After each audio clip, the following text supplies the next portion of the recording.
RS കോളേജിൽ first ഇയറൊക്കെ ചെന്നപ്പോൾ ഈ മുഹമ്മദ് കുട്ടി എന്നുള്ള തരത്തിൽ അത് ഞാൻ അങ്ങോട്ട് ഒളിപ്പിച്ചു. അവന് ആ പേര് അപ്പാടെ ഞാനതങ്ങ് മറച്ചിട്ട് എൻ്റെ പേര് ചോദിക്കുന്നവരോടൊക്കെ ഞാൻ ഓമർ ഷെരീഫ് എന്ന് പറഞ്ഞു. അങ്ങനെ അപ്പോൾ നമ്മുടെ അന്നത്തെ കാലത്ത് ഈ ഐഡന്റിറ്റി കാർഡ് ഉണ്ട് കോളേജിൽ, ഓർമ്മയില്ലേ? ഈ ഐഡന്റിറ്റി കാർഡ് ഒരുത്തൻ്റെ എൻ്റെ നിന്ന് വീണ് കിട്ടിയപ്പോൾ എൻ്റെ പേര് ഇങ്ങനെ മുഹമ്മദ് കുട്ടി എന്നാണ്. നിന്റെ പേര് മമ്മൂട്ടി എന്നാണ്. അങ്ങനെ എൻ്റെ പേര് മമ്മൂട്ടിയായതാണ്. അതായത് ഒരു കള്ളത്തരം വെച്ച് ഞാൻ പിടിച്ചു. എന്നെ അവർ പിടിച്ചിട്ട് ശശിധരൻ എന്ന് പറഞ്ഞിട്ട് ഒരു ഫ്രണ്ടാണ്. അവനിപ്പോൾ എവിടെയാണോ? എനിക്കറിയാവുന്ന എനിക്ക് പേരിട്ട മമ്മൂട്ടി ദാണ്ട് അവിടെ ഇരിപ്പുണ്ട്.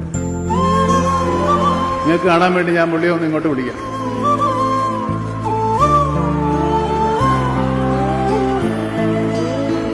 അദ്ദേഹത്തിന്റെ പേര് ശശിധരൻ എന്നാണ്. പലരും എന്നോട് ചോദിച്ചിട്ടുണ്ട്. ഞാൻ ഇയാളെ ഒളിച്ചു വെച്ചിരിക്കുകയായിരുന്നു, പുറത്തുവിടാതെ, ഒരു സർപ്രൈസ്. ഇങ്ങനെ 4 പേര് കാണുക ഇയാളെ പരിചയപ്പെടുത്തണമെന്ന് എനിക്ക് വലിയ ആഗ്രഹം ഉണ്ടായിരുന്നു.